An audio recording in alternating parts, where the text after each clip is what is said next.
Astaghfirullahalazim allazi la ilaha illa anta khalaqtani wa ana abduka wa ana ala ahdika wa alika mustata'tu. A'udzu bika min syarri ma sanatu abu laka bi ni'matika alayya wa abu bi zambi faghfir li fa innahu la yaghfiru dzunuba illa anta.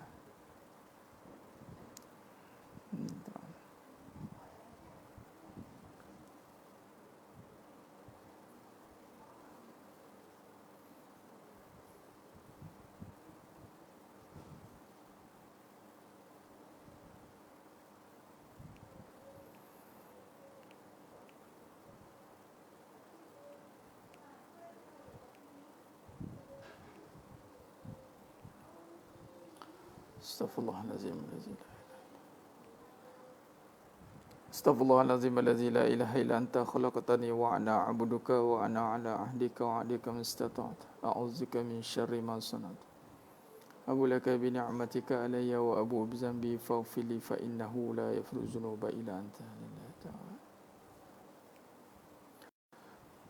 Assalamualaikum warahmatullahi wabarakatuh. Bismillahirrahmanirrahim. Innal hamdalillah nahmaduhu wa nasta'inuhu wa nastaghfiruh wa na'udzu billahi min shururi anfusina wa min sayyiati a'malina. May yahdihillahu fala mudhillalah wa may yudlil fala hadiyalah. Asyhadu an la ilaha illallah wahdahu la syarikalah wa asyhadu anna Muhammadan 'abduhu wa rasuluh. Allahumma salli ala Muhammad wa ala ali Muhammad. Rabbi yassir wa la tu'assir bi tammim bil khair. Rabbi shrah li sadri wa yassir li amri wahlul 'uqdatam min lisani yafqahu qawli. Allahumma iftah alaina hikmataka wanshur alaina min khazaini rahmatika ya arhamar rahimin. Wallahu alladzi la ilaha illa huwa alimul ghaibi wa syahadah wa rahmanur rahim. Wallahu alladzi la ilaha illa hu al-malikul quddusus salamul mu'minul muhaiminul azizul jabbarul mutakabbir. Subhanallahi amma yusyrikun. Wallahul khaliqul bari'ul musawwirul lahul asmaul husna.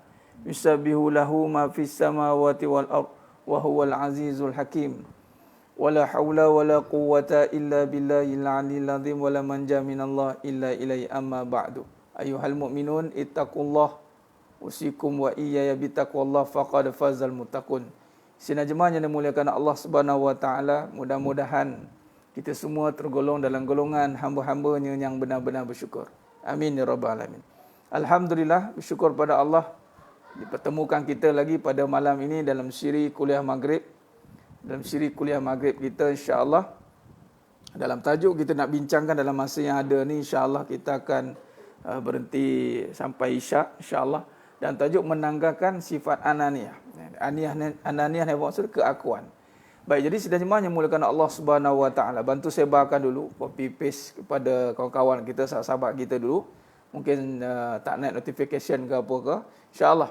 Baik, jadi sidang jemaah yang muliakan Allah Subhanahu wa taala, kalau kita lihat dalam menjadi hamba Allah Subhanahu wa taala ini, antara perkara yang paling besar perjuangan kita itu adalah menundukkan hawa nafsu.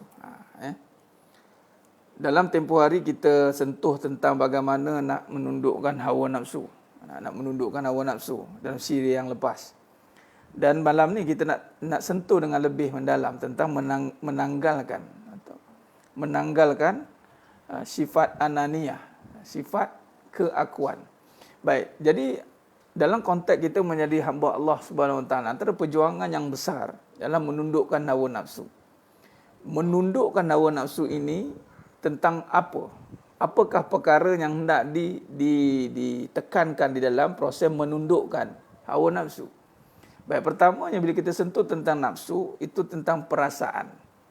Tentang perasaan yang mesti ada punca dia, mesti ada cerita dia. Baik, kata Al-Imam Ghazali rahimahullah ta'ala menyatakan bahawa antara perkara yang menjadi halangan terbesar bagi manusia ini adalah dunia. Dalam kitab Minhajul Abidin, dunia. Kenapa dunia menjadi halangan yang besar kepada manusia? Sebab dunia itu akan membawa kepada nafsu. Akan membawa kepada besarnya nafsu itu. Jadi sebab apa nafsu ni, perasaan ini akan bercerita tentang keadaan, kebendaan, tak lari daripada perkara-perkara itu. Jadi sedang jemaah yang muliakan Allah Subhanahu Wa Taala, kalau kita lihat dalam konteks apakah kaitannya ananiyah ni? Apa kaitannya ananiyah ni dengan nafsu dan dengan dunia? Ini yang kita nak bincangkan sedang jemaah yang muliakan Allah Subhanahu Wa Taala. Baik. Kalau kita lihat siapakah ataupun kita lihat siapakah yang pengasas kepada ananiyah ini, keakuan ni, apa keburukan keakuan, apakah takrif ataupun bagaimana definisi keakuan itu? Baik, kalau kita lihat sidang jemaah yang muliakan Allah Subhanahu Wa Taala, lalu rujuk dalam surah Al-A'raf, dalam surah Al-A'raf, ada cerita dia tentang, ada cerita dia. Baik, dalam surah Al-A'raf ayat 12, surah Al-A'raf ayat 12.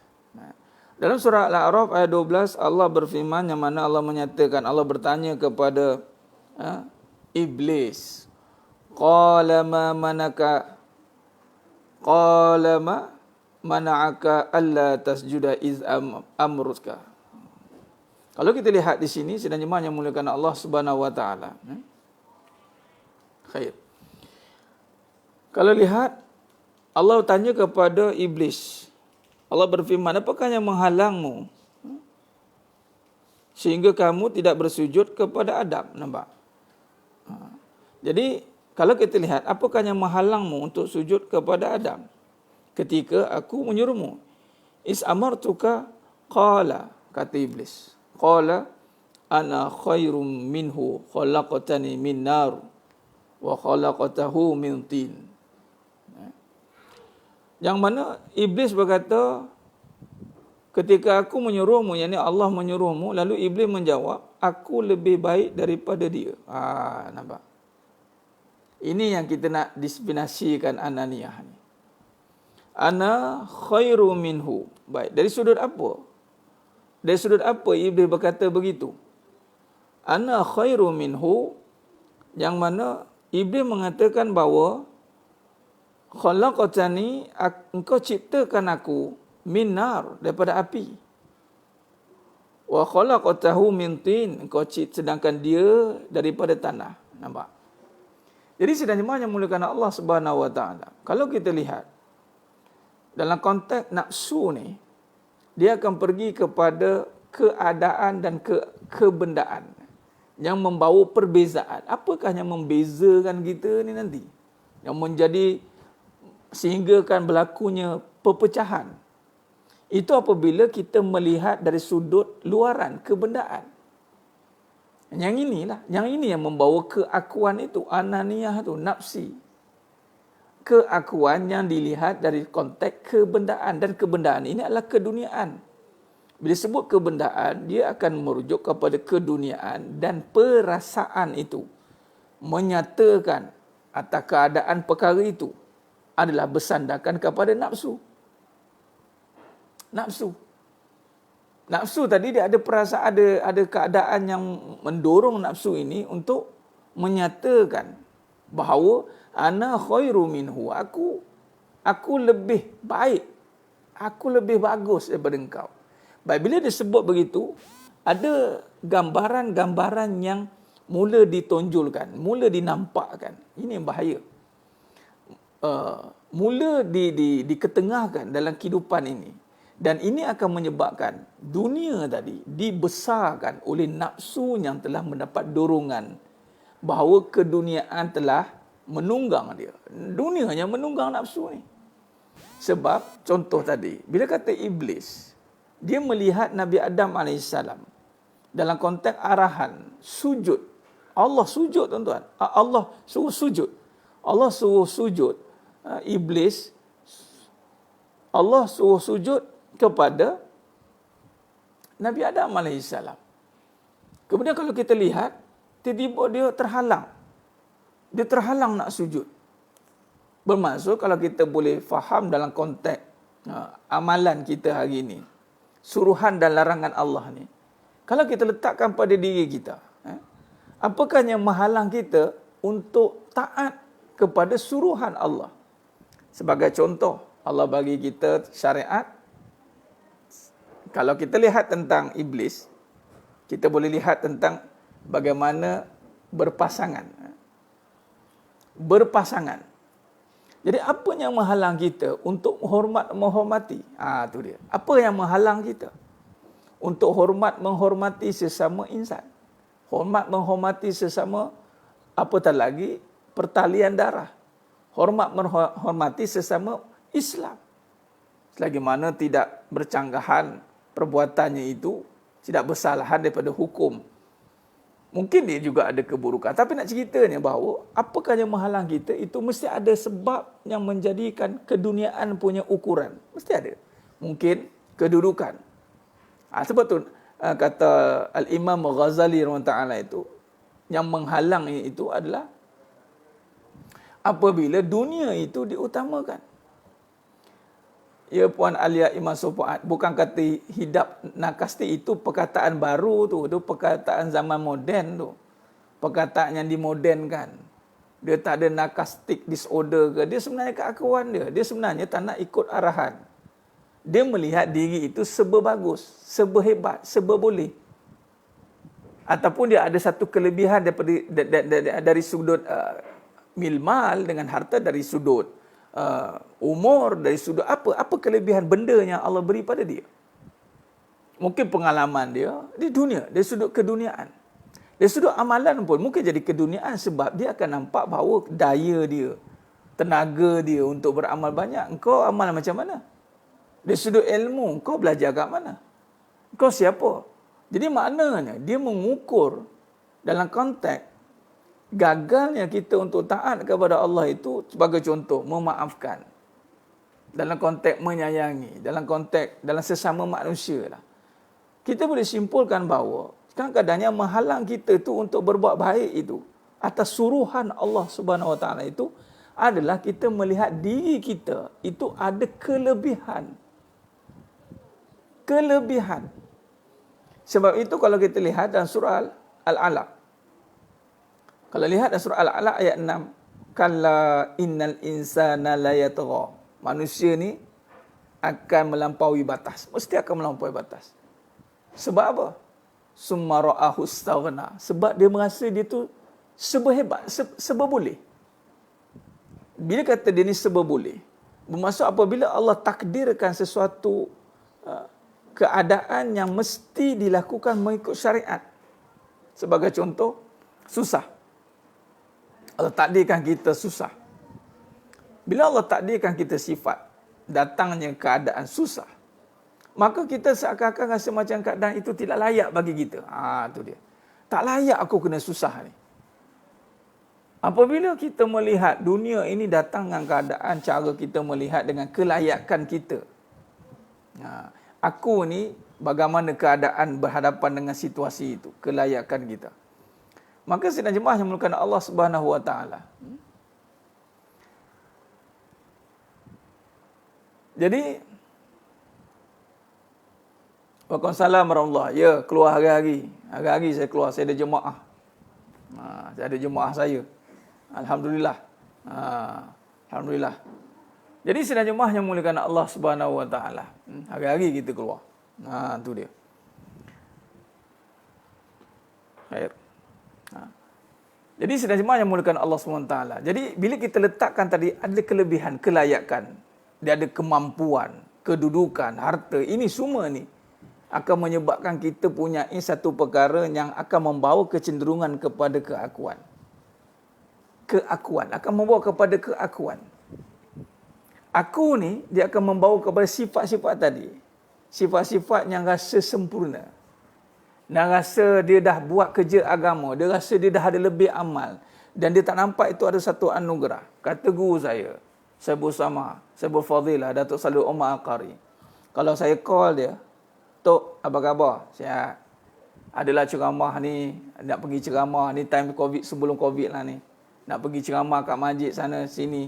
Dia kata apa? Alhamdulillah, bagus masing-masing, katanya masing-masing. Hantar kerja hantar, anak kerja anak, katanya.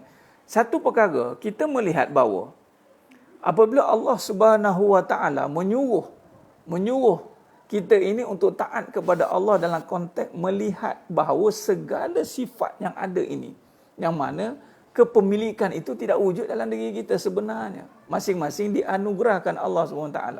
Kalau orang yang boleh buat usaha dakwah, usaha agama, itu satu anugerah daripada Allah SWT. Adakah itu saja satu jalan? Tidak. Adakah jalan lain yang mendidik isteri itu juga usaha agama, usaha dakwah? Maka kita melihat dia satu konsep yang lebih luas. Sebab itu agama itu tidak disempitkan pada kedudukan, orang ada harta je boleh buat kebaikan. Habis yang susah macam mana? Yang susah Nabi dah ajar. Sahabat tanya, "Ya Rasul, bagaimana kami yang tak ada duit ni? Kami tak ada apa-apa kelebihan ke? Orang yang ada duit je lah boleh masuk syurga awal, boleh sedekah banyak, infak banyak." Sahabat kata. Nabi kata apa? Subhanallah, amalkan zikir. Subhanallah, alhamdulillah, Allahu Akbar. Melalui jalan zikir. Dan Nabi SAW kata mafhum hadis, antara kalimah yang besar mengatasi semua amalan itu adalah dengan mengesakan Allah SWT. La ilaha illallah.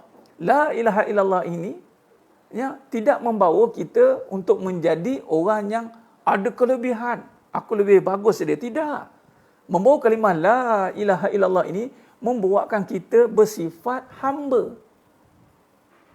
Bukan kata aku kalimah la ilaha illallah, kau tak buat jalan la ilaha illallah. Bagaimana kita tahu dia tak buat jalan la ilaha illallah? Sedangkan jalan la ilaha illallah ini seluas napas yang disedut. Ini yang berlaku kepada iblis.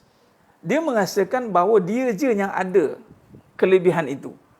Dia melihat orang lain tak buat. Ini bahaya, sifat ni kena buang, tuan-tuan. Sifat ni bahasa mudahlah. Saya ringkaskan perbincangan kita. Perbahasan ananiah ni panjang. Sebab pertama, dia melibatkan bagaimana nak menundukkan nafsu. Sebagai contoh. Bila kata kita hari ini duduk dalam konteks Allah lebihkan. Bukan ada kelebihan. Allah lebihkan kita dari segi harta. Mula melihat orang yang tak berharta itu seakan-akan tidak beramal. Mungkin.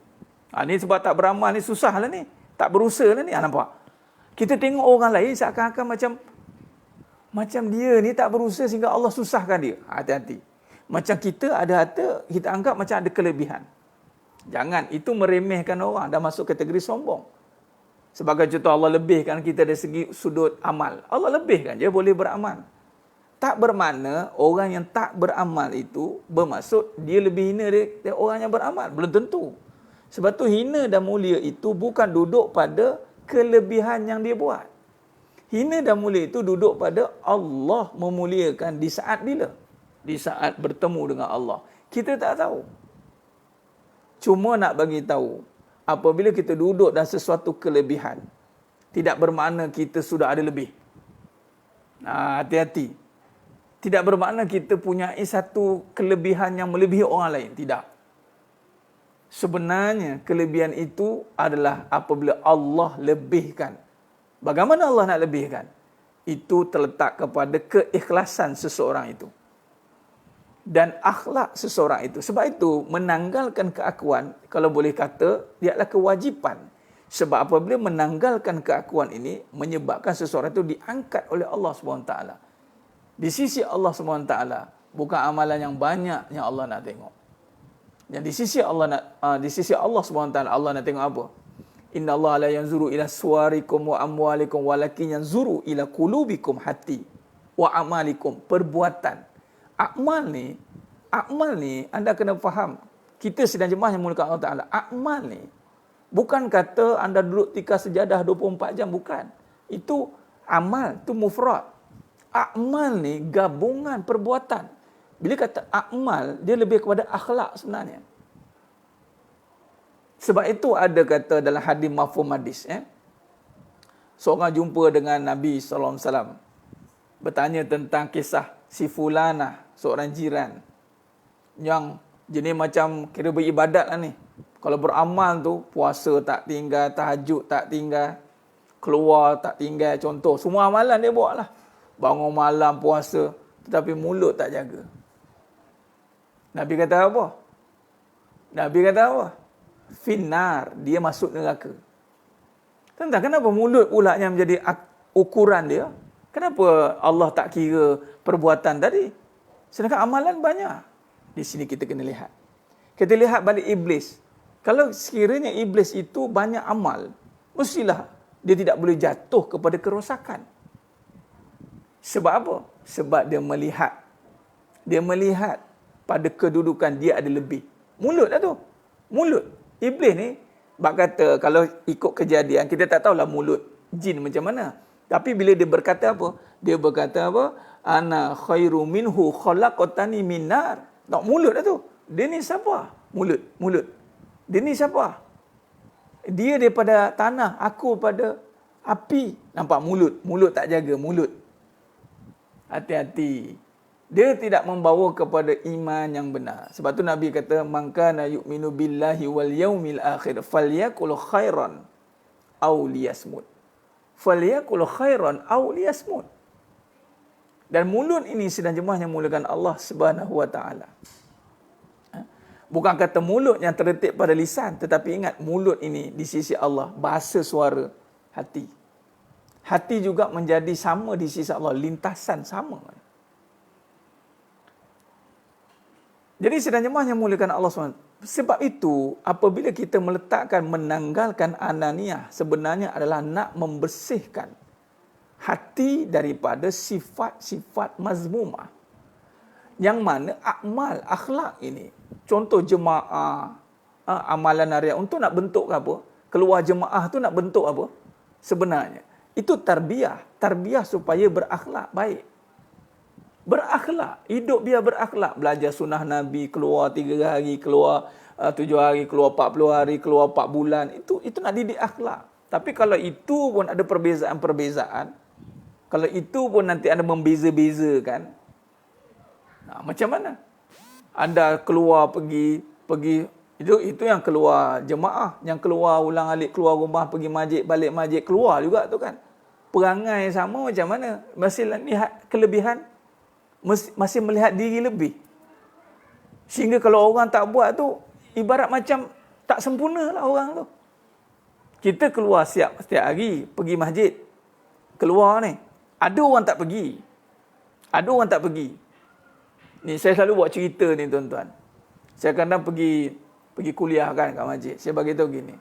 Kita ni pergi masjid, saya pergi kuliah maghrib, elok berserban, elok berjubah kan. Saya berselisih dengan seorang lelaki ni. Katalah ni cerita contoh ya.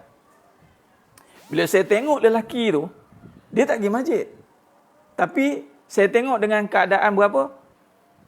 Dia ni, memang kita nak dakwah dia. Tapi dalam hati, kau ni tak ada apa-apa kelebihan. Ibarat sebab, yelah kita pergi masjid, mesti ada kelebihan betul. Memang pun pergi masjid tu ada kelebihan. Memang Allah lebihkan. Tetapi silap ni, hati ni. Kita tengok orang yang tak pergi itu, ibarat macam dia tak ada kelebihan.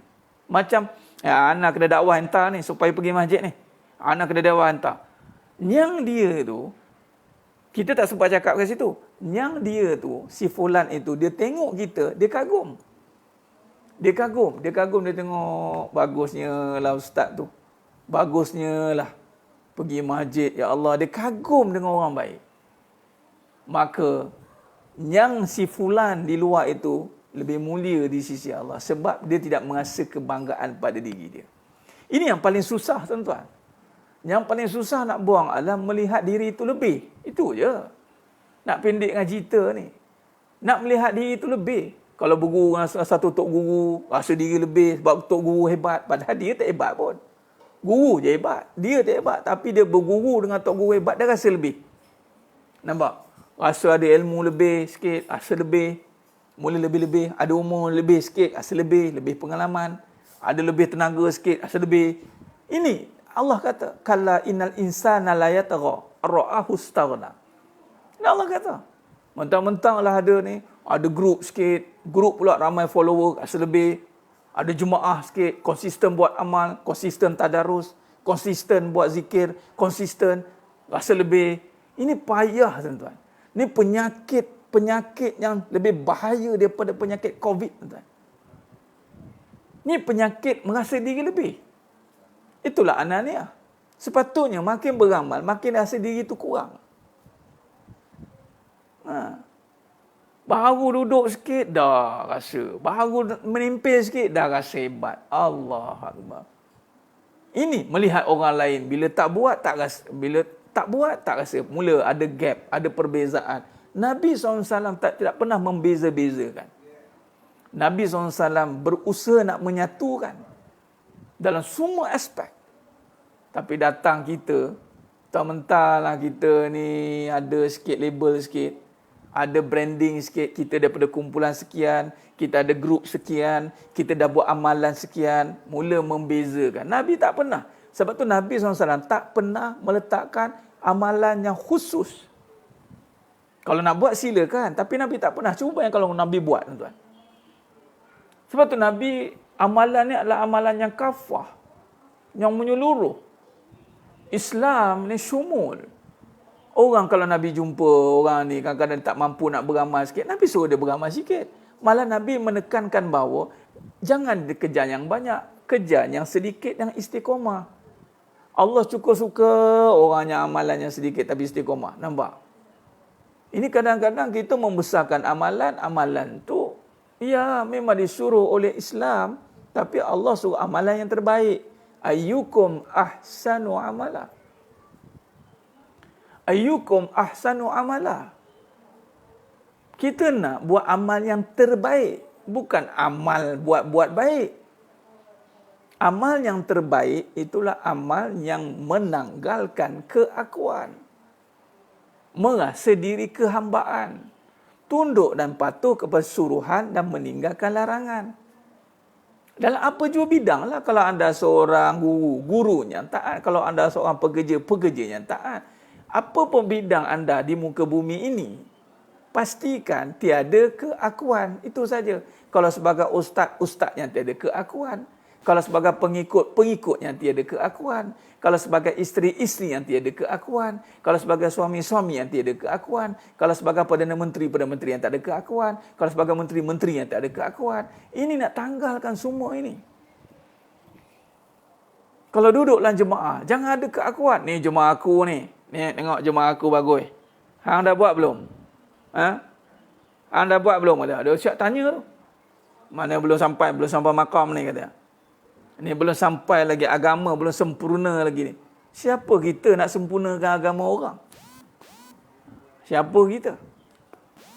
Sedangkan sempurnanya agama itu adalah dengan keyakinan dalam diri dia dan menjaganya utama, yang wajib sempurna. Iman kamil. Kamilah, bukan yang banyak. Kamilah itu, ni hatinya ini tidak berbelah bagi dengan Allah. Sebab itu di saat sekarang ini, tuan-tuan, perpecahan itu berlaku bukan kerana apa, bukan sebab benda-benda besar pun. Kadang-kadang benda kecil ya. Sebab tu Nabi kata dalam khutbah wida mengatakan bahawa apa dia, syaitan, iblis dah gagal dah lemah dengan nak menyesatkan kita dengan hal-hal yang besar, tapi dia akan pergi pada hal-hal yang kecil, hal yang remeh-temeh. Sebab itu sidang jemaah yang muliakan Allah SWT. Apatah lagi dalam keadaan sekarang ni, COVID ni contoh. Semua tak boleh nak keluar. Di Selangor lagilah semua kena kurung. Nak keluar 3 hari pun tak boleh. Saya ada kawan-kawan jemaah tu dekat sekolah tu, terkandas. Jemaah nak keluar tapi nak pergi overseas tak dapat, nak pergi ni tak dapat. Tak boleh. Allah kata, adakah kita tidak boleh keluar? Ada satu masa Allah tutup semua. Adakah kita tak boleh buat usaha agama? Nak tanya balik tu keluarga kita tu. Sekarang ni bila kata dah tertutup semua masjid, jadi kalau rumah masjid, panggillah keluarga kita, rapatkanlah isteri-isteri kita, kalau ada isteri-isteri lah. Kalau ada seorang isteri, itu pun kadang isteri tak maulah jemaah dengan abang. Isteri pun tak mau nak jemaah, macam mana? Sebab apa? Sebab dalam hati masing-masing ada rasa lebih. Aku lebih bagus, suami kurang. Suami pula, aku lebih bagus, engkau kurang. Lebih baik aku duduk dengan jemaah, kamu duduk kat sini lah. Kamu jangan duduk dengan aku lah.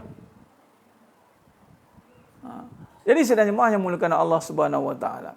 Ya Tuan Puan Fatma, frontliner COVID frontliner kan, Puan. Macam keadaan hospital sangat kronik, masya-Allah. Allahu Akbar. Puan bagi tahulah dekat staff frontliner semualah, kalau boleh bagi tahu. Kita sedang berusaha untuk kesihatan, tapi kita jangan lupa kesembuhan. kesihatan, kesembuhan itu adalah milik Allah. Kesihatan tiada apa-apa kelebihan jika Allah tidak berikan kesembuhan. Betul tidak? Kesihatan tidak ada apa-apa kelebihan pun jika Allah tidak berikan kesembuhan. Kalau Allah tak berikan kesembuhan, apa lebihnya? Apa kelebihan pada kesihatan yang ada? Tak ada. Sekarang ni, kita kena lihat kembali. Jangan lihat kepada keadaan. Jangan kita lihat, ya Tuan Ismail Jamaluddin, ya mesti. Ada ni dekat tempat anak ni ada. Sekarang ni dekat Dana Alam. Mai, Ji, datang. Dekat sekolah ni ada 2 jemaah. Stranded sekarang ni. Tak boleh nak keluar. Tak boleh nak keluar sekarang ni. Terhalang dia. Keluar dalam boleh lah, nak keluar overseas tak boleh. Kita taskil untuk semua didik isteri. Ana lebih tekankan untuk suami didik isteri. Isteri-isteri jangan ada keakuan. Tu, ana lebih tekankan itu. Isteri, suami-suami, buangkan sifat keakuan isteri. Itu lebih payah. Sebab isteri inilah kadang-kadang yang akan mengganapkan kekuatan dari dalam. Itu dia. Tazkir isteri, jangan ada keakuan. Jangan ada kecemburuan. Jangan ada iri dengki. Jangan ada. Jaga 4 pada isteri. Jaga solat isteri. Jaga aurat isteri. 2 dah buat. Ni, jaga hati isteri, jaga perasaan isteri. Jaga perasaan isteri macam mana? Jaga hati. Sensitif. Jangan cerita benda-benda yang sensitif kat isteri. Jaga hati isteri itu. Jangan ada syirik dalam hati dia. Jangan takut untuk diduakan. Cakap kat isteri. Tazkir kat isteri. Jangan takut diduakan. Tazkir kat isteri. Jangan takut diduakan. Kalau selagi takut diduakan, maksudnya apa penyebab dia? Kita bukan suruh kahwin dua. Kita cakap jangan takut diduakan. Itu tugas kepada rijal yang ada di dalam ni. Sambil tazkir 3 hari, kita bagi 3 hari kat dalam rumah dulu. Tazkir isteri, jangan bagi dia takut diduakan. Orang perempuan kuat sentap makin tua, Ustaz. Dia bukan sentap, bukan makin tua. Sentap ni tak kira usia. Kalau macam tu budak-budak macam mana? Kan saya dah bagi tahu dah. Kalau yang sempat mengajuk ni, kalau tengok macam budak-budak. Maksudnya apa? Maksudnya apa? Sebab keadaan yang meletakkan diri dia itu sentiasa melihat kepada kebendaan. Melihat pada kebendaan. Nah, ini mesti. Jangan takut diduakan. Bukan suruh kahwin dua. Kena faham ni, saranan saya ni. Ini keakuan. Dan suami pula jangan action nak kahwin dua. Jangan action pula.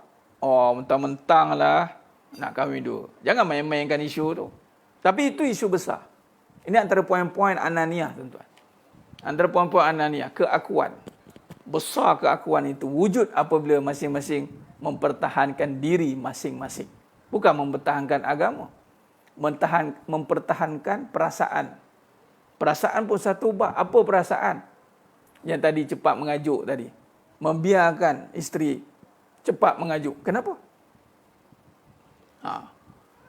Kita dalam berdakwah, ku anfusakum wa ahlikum nara. Ku anfusakum wa ahlikum nara. Mengajak diri dan ahli keluarga. Sejauh mana nak kaitkan hormon dengan emosi sentap? Sentap ni dia ikut tajuk, dia bukan ikut hormon. Hormon satu bab lah, puan. Tapi tajuk, kadang-kadang hormon tak okey pun, bila kena tajuk yang dia tak suka, sentap. Sentap. Sentap ni kadang-kadang tak hormon lah. Hormon satu bab. Keadaan yang tidak selesa. Hormon itu bab dalaman. Napas. Contoh COVID. Napas. Tak ada kena-mengena dengan darah. Okay, sekarang ni COVID ada tergantung pada hormon ke? Tak ada kan? Yang vaksin itu untuk darah. Bukan untuk napas. Okay, sekarang ni sentap ni duduk kat darah ke dekat napas? Kena faham tu dulu. Sentap duduk kat napas. Bukan kat darah. Darah hormon lah. Dia jadi tak menentu. Ni resah, badan tak stabil. Nak cepat marah tu kerana apa? Ada isu. Kalau takkanlah tiba-tiba cepat marah, duduk saja cepat marah, tu gila namanya. Duduk-duduk dia mengacau. Duduk-duduk dia mengacau. Itu ada gangguan. Ceklah balik apa yang mengganggu dia. Mesti ada isu yang mengganggu pernafasan dia. Sehingga dia apa? Dia tak tenteram, hati dia tak tenteram, nafas dia turun naik. Ada isu. Kalau hormon saja, tak ada masalah. Hormon. Tak stabil, badan panas, resah, pening-pening kepala. Okey. Bahasa mudah. Biar sakit badan, jangan sakit hati. Itu je. Kalau orang sakit badan, itu boleh dirawat, okey. Kalau sakit hati, apa ubat? Nak makan apa kalau sakit hati? Beritahu, jumpa doktor makan apa? Sakit hati. Saya bulan dengan doktor, dia sakit hati. Doktor ni sakit hati saya. Bagi ubat sakit hati. Kalau ubat sakit hormon, bagi ubat injek. Kalau sakit badan, bagi ubat sakit badan. Kalau ubat sakit hati, ubat sakit hati tu apa? Yang sekarang ni, kita lah sakit badan. Sebenarnya tak semestinya sakit hati. Ada orang yang sakit badan, hati dia tak sakit, okey je. Dia tak menyusahkan orang. Orang yang sakit badan, bila dia hati dia okey, dia tak menyusahkan orang, dia tak marah-marah, dia okey lah. Dia sabar, dia terima. Macam Nabi Ayub AS. Ada Nabi Ayub AS marah-marah? Ada. Diuji dengan keadaan yang begitu dahsyat. Tak ada. Para Nabi dan Awliya kena sakit. Ada marah-marah? Tak ada. Yang marah-marah ni sebab hati dia sakit. Sakit hati aku. Dah lah aku sakit. Kau pula buat perangai. Sakit hati aku. Hati yang sakit. Badan sakit lah. Tapi kadang-kadang Allah nak uji. Nak tengok apa dalam hati. Allah sakitkan syariat. Nak tengok hakikat ada tidak. Atau keakuan. Sakit fizikal lah. Silat bulan Allah. Ni kadang-kadang kalau sakit hati, badan pun boleh sakit. Kalau misal kata badan dia sakit, hati dia sihat, insya-Allah silat lagi bulan sihat badan dia. Sebab tu contoh sekarang. Kalau dalam nak cari ubat, kenapa contoh COVID tak jumpa ubat lagi? COVID tak ada ubat lagi. Yang ada itu bukan ubat untuk COVID, ubat untuk badan. Ubat untuk bagi imun, maka apa pil, macam-macam lah saya dengar kan. Injek lah vaksin. Ubat untuk COVID dalam nafas. Macam mana nak matikan COVID dalam nafas? Bagi tahu. Mana ada? Mana ada ubat nafas? Okay, sekarang ni macam mana nak bagi ubat bagi nafas tenang? Ada ubat nak bagi nafas tenang?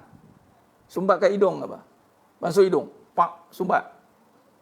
Mati kawan tu sumbat hidung. Mana ada? Bagi ubat penenang, itu pun menenangkan badan. Sekarang ni, ubat pada pernafasan itulah keraguan-keraguan dia. Ubat pada pernafasan keraguan itulah keyakinan. Apa keyakinan kita nak bagi kat dia balik? Saya tanya. Ini yang paling penting. Betul, Allah uji syariat untuk uji hakikat sebenarnya. Mungkin dia ni orang yang okey, sekali bila dia sakit, mulut keluar macam-macam. Kita tak tahu. Mungkin tengah sihat, dia senyum lebar sampai ke telinga. Bila dia sakit, Allah. Pakai tong oksigen Ustaz Farid. Tong oksigen tu ubat ke? Puan Alia, tong oksigen tu ubat ke? Itu bukan ubat, itu oksigen. Ni ubat ni. Nak kira nafas ni. Ada tak ubat? Itu bukan ubat. Mana ada ubat nafas? Ada. Ni kita jumpa ni ubat nafas. Macam mana nak bagi ubat nafas? Mana ada ubat nafas? Nampak? Jadi sidang jemaah yang muliakan Allah SWT. Jadi bila kita lihat kepada perbincangan dalam konteks kita nak menjadi dalam perjalanan menuju kepada Allah SWT, kita tanam dalam-dalam tentang menanggalkan keakuan. Perfume tu perfume Puan Alia. Nak tulis juga, saya komen juga ni. Perfume. Tu perfume. Ni ubat. Faham tak? Ubat. Nak kuatkan hati macam mana Ustaz? Apa yang buat kita yakin dan kuat? Kuat bukan sifat kita, hati di sisi Allah. Jadi nak kuatkan hati, kembalikan hati dan kuat itu pada Allah. Itu saja. Hati itu bukan pada diri. Kuat juga bukan pada diri. Nampak? Itu cerita dia. Kalau hati itu pada kita, senang kita nak kerja kan. Kalaulah kuat itu pada kita, senang kita nak berikan. Bermaksud bila kita kembali kepada sifat yang tidak empunya pada jasad. Jantung ada, limpa ada, hati tak jumpa. Mana ada cek, mana ada hati. Qalb, tak jumpa. Kuat. Yang ada itu benda. Jadi itu sifat-sifat yang tidak duduk sebenar pada jasad. Bila tak duduk pada jasad, itu mesti kembali kepada empunya sifat hati. Itu sifat hati yang mukallibal qulub. Qulub ni maksudnya berbolak-balik. Gunalah penapis udara untuk pernafasan yang baik. Itu pernafasan yang baik. Itu pernafasan yang baik. Ni nak boleh tapis keraguan ada. Boleh jual. Puan Kowe. Boleh jual tak penapis keraguan? Saya nak beli. Kalau ada boleh menapis keraguan. Ini habis semua dia sedut dah. Anda kena faham. Napas ni bagi pada dua. Napas yang bentuk oksigen hingga membentuk darah. Napas yang sedut membentuk keraguan. Kena ngaji dalam bab napas. Yang bab keakuan ni, napas yang membawa keraguan. Walaupunlah duduk dengan udara yang 100% hygienik, tapi penuh keakuan, tetap keraguan. Duduk dengan comfort, tengok orang lebih, orang tak pakai kowe kata, ini kan mesti hidup ceria hidup dia ni. Nak kena pakai tu baru rasa hidup lebih sempurna. Habis orang yang tak pakai tak sempurna hidup dia. Tu dia. Hati-hati. Sebab itu, dia pernafasan beri cabang pada dua. Napas pada kolbi, napas pada darah. Napas itu kena faham pada darah. Yalah, dah fahamlah pada darah. Tapi nak napas pada hati ni.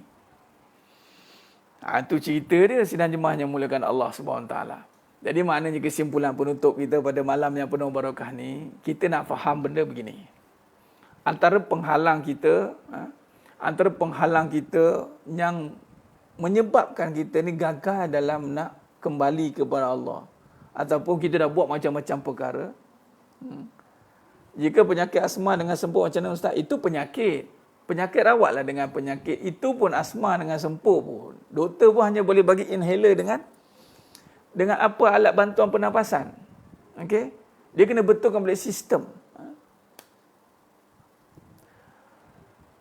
Tak ada jumpa ubat lagi. Puan Alisata tak jumpa lagi. Nak hilangkan kurang sesak nafas, tak jumpa lagi. Kalau tanya pada ubat, tak jumpa. Itu saja. Tak jumpa lagi. Macam mana nak kurangkan? Sebab sekali dah kena.